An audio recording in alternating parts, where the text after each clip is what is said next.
The officer shone his flashlight onto the snow-covered porch, the beam cutting through the thick blizzard, illuminating the undisturbed drift of white powder that had piled up against the front door. He looked at me with a mix of pity and suspicion, his breath fogging in the frigid air. "Sir," he said, his voice low and grave, "you said you were in there. You said an old couple let you in, gave you tea, sat you down by the fire." I nodded, my teeth chattering not just from the cold, but from a terror that had frozen my very soul. "Yes," I stammered. "Harold and Martha. They were having Valentine's dinner." The officer shook his head slowly, reached out a gloved hand and brushed the snow off the door handle. It was locked, deadbolted. "Sir," the officer whispered, "we found Harold and Martha inside this house 5 hours ago. They've been dead since yesterday. It was a murder-suicide. Nobody could have let you in." Welcome back to the Wise Chronicles. Tonight, I have a story that explores the thin veil between the living and the dead, especially when love turns into obsession and tragedy strikes on the most romantic day of the year. We often think of ghosts as transparent sheets floating in hallways. But what if a haunting is just a memory so painful, so violent, that it replays itself over and over again, trapping anyone who stumbles into it? This is the terrifying true story of a man named David, who on Valentine's Day broke down on a lonely road and walked into a nightmare that had already happened. So, light a candle, hold your loved ones close, and let's get into the story.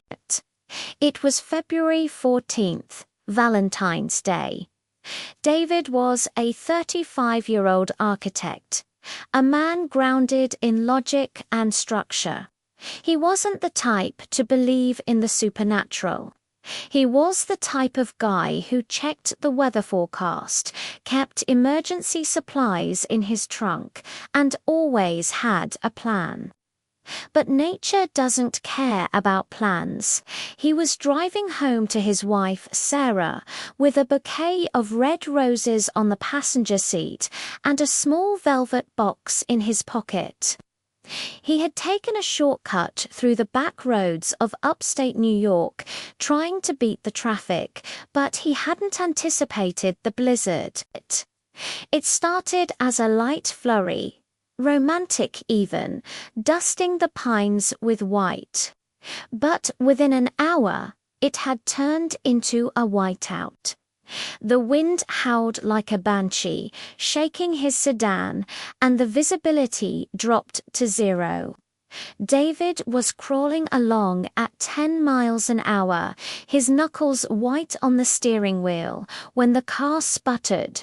It coughed, lurched forward, and then died completely. The engine's silence was deafening, instantly replaced by the roar of the wind outside. He turned the key, click, click, click, nothing. The alternator, or maybe the battery, had given up in the extreme cold.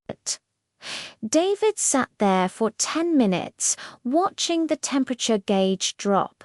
He had no signal on his phone. He knew he couldn't stay in the car. The heater was dead, and in this weather he would freeze to death by morning. He remembered passing a mailbox about a mile back, a Rortian thing that said Willow Creek Farm. He grabbed his heavy coat, wrapped a scarf around his face, grabbed the flashlight from the glove box, and stepped out into the storm. The walk was brutal. The snow was knee-deep, and the wind felt like razor blades against his exposed skin. He trudged through the darkness, the beam of his flashlight barely cutting 3 feet in front of him. After what felt like an eternity, he saw a light. It was faint, a warm yellow glow in the distance, flickering through the trees. He pushed forward, his legs burning, until the silhouette of a house emerged from the storm. It was a large, Victorian-style farmhouse. Beautiful but imposing, it had a wraparound porch and high-arched windows. The light was coming from the dining room window on the first floor. David felt a wave of relief, people, warmth, a phone. He stumbled up the porch steps, stamping the snow off his boots, and knocked on the heavy oak door. Knock, knock, hello. Is anyone home? My car broke down, he shouted over the wind. He waited, no answer. He knocked again, harder this time. Then he heard it, the sound of a lock tumbling. The slow, heavy slide of a deadbolt. The door creaked open, just a crack. Standing there was a man. He was older, maybe in his 60s, wearing a tuxedo, a full, formal black tuxedo with a boatie, though the tie was slightly crooked. His hair was slicked back, silver and neat, but his face was pale, ashen. His eyes were wide, staring intensely at David, but also looking through him. Harold, a woman's voice called from inside. It was high, brittle, and sounded like it was on the verge of tears. Who is it, Harold? Is it time? The man, Harold, didn't blink. He just opened the door wider. Come in, he said. His voice was flat, monotone, like a recording. The storm is unexpected. David stepped inside, grateful for the shelter. The house was warm, but it had a strange smell. It smelled of old dust, floor wax, and something else, something metallic, like copper pennies, mixed with the overpowering scent of wilting roses. Thank you so much, David gasped, pulling off his scarf. I'm so sorry to intrude. My car died down the road. I just need to use your phone to call a tow truck. Harold didn't answer. He turned stiffly, his movements jerky, and walked toward the dining room. Martha is waiting, he said. It's Valentine's Day. We are celebrating. David followed him, feeling a bit awkward. He walked into the dining room and froze. It was set for a formal dinner. A crystal chandelier hung from the ceiling, dim and flickering. A long mahogany table was set with fine china, silver cutlery, and 2 tall candles that were burning low. Sitting at the far end of the table was Martha. She was wearing a stunning red evening gown, floor-length, with pearls around her neck. She was beautiful, but like Harold, she was deathly pale.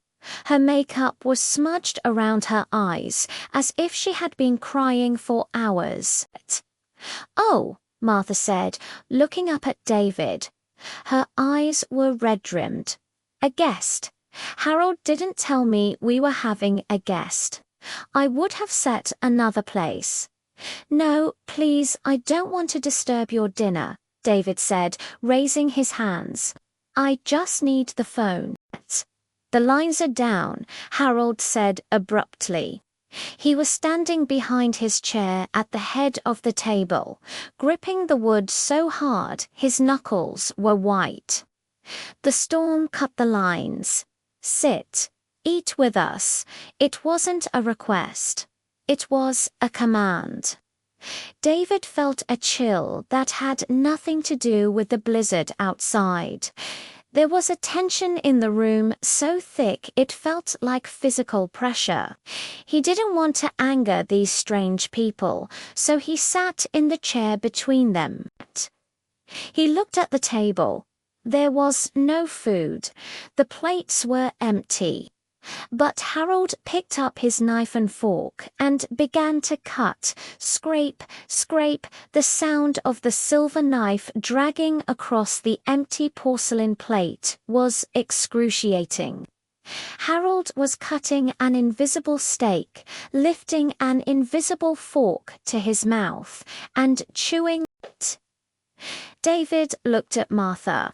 She was just staring at the centerpiece of vase of red roses that were dead brown and drooped over.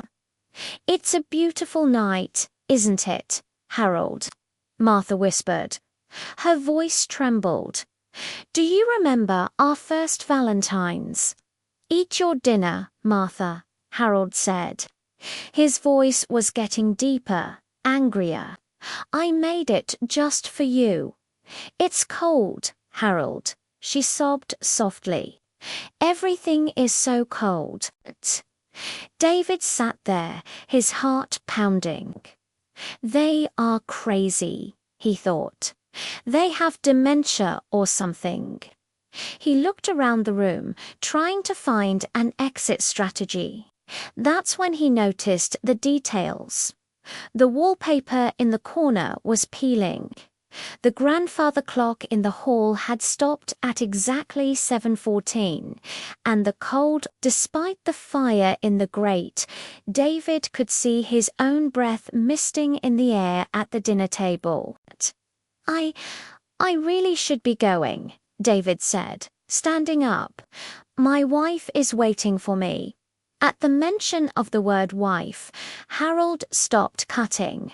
The scraping stopped. He slowly turned his head toward David. "You have a wife?" Harold asked. "Do you love her?" "Yes," David said. "Very much does she love you?" Harold asked, his eyes narrowing. "Or does she want to leave? Does she want to take everything and leave you alone in this big house?" Martha let out a wail. It was a sound of pure heartbreak. "I never wanted to leave, Harold. I just wanted you to listen. You were packing a bag." Harold shouted, slamming his fist on the table. The silverware rattled. David backed away. This was a domestic dispute, and it was getting violent. "Okay, look, I'm just going to go. Nobody leaves," Harold roared. He reached under the table. Time seemed to slow down. David watched in horror as Harold pulled out a gun. It was an old revolver, dark and heavy. He pointed it not at David, but at Martha. "Harold, please," Martha begged, tears streaming down her face, ruining her makeup. "I love you. Don't do this." "If I can't have you," Harold whispered, tears now forming in his own dead, staring eyes, "no one can." "Happy Valentine's Day, my love," David screamed. "No," and lunged forward, but he passed right through the table. He stumbled, falling to his knees. Bang. The gunshot was deafening in the small room. David looked up, expecting to see blood, to see horror, but the chair where Martha sat was empty. He spun around. Harold's chair was empty. The room was suddenly dark. The candles were blown out. The fire in the grate was dead, just cold grey ash. The house was freezing, colder than outside. The silence returned, heavy and suffocating.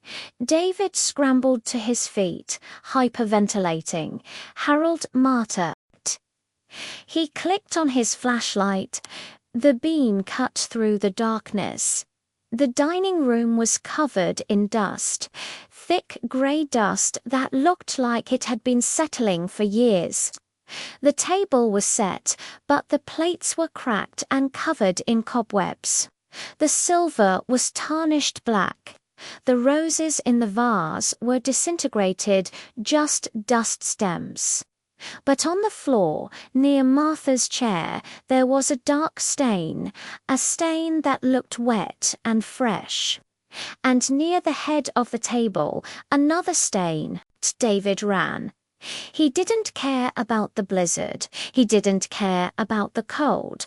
He ran to the front door, fumbled with the lock which was stiff and rusted and burst out into the night. He sprinted down the driveway, falling in the snow, getting up and running again until he hit the main road. He saw lights, blue and red flashing lights. A snowplow and a police cruiser were coming slowly down the road, checking for stranded motorists. David waved his arms frantically, screaming. The cruiser stopped. An officer stepped out. "Help! You have to help them!" David yelled, grabbing the officer's coat. "The farmhouse. The Willow Creek farm. He shot her. He has a gun." The officer looked at David, confused. He calmed him down, put him in the back of the warm cruiser, and radioed it in.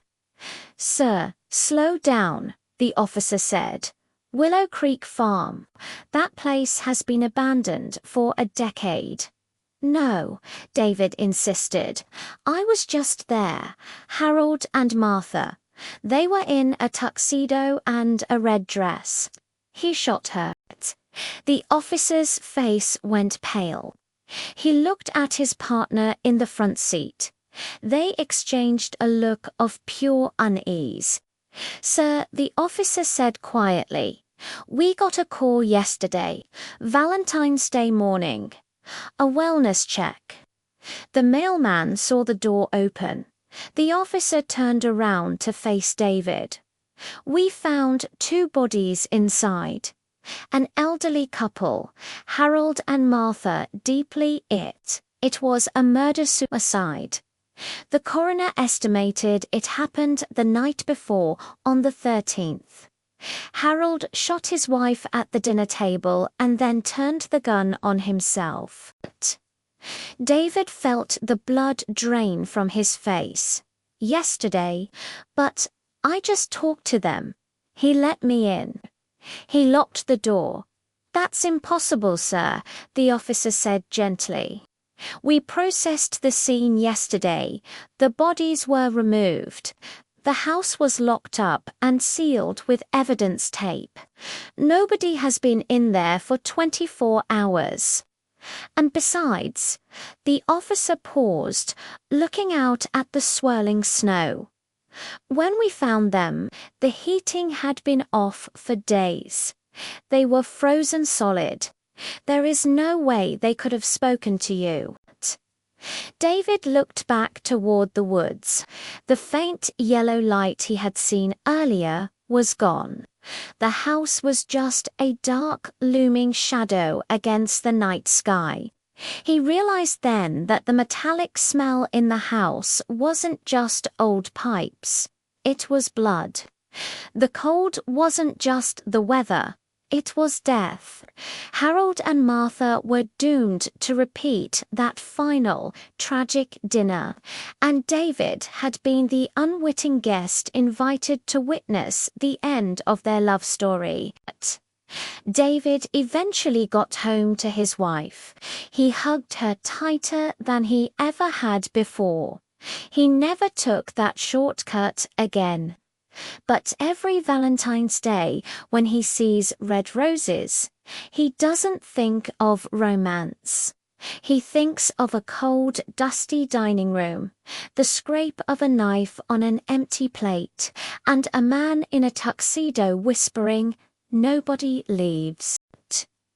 This story is a reminder that love is powerful, but obsession is deadly. And sometimes the strongest emotions can leave a stain on a place that time cannot wash away. If you ever break down on a lonely road and see a light in the distance, maybe it's better to stay in the cold. Because some doors once opened can never be truly closed. Thank you for watching the Wise Chronicles.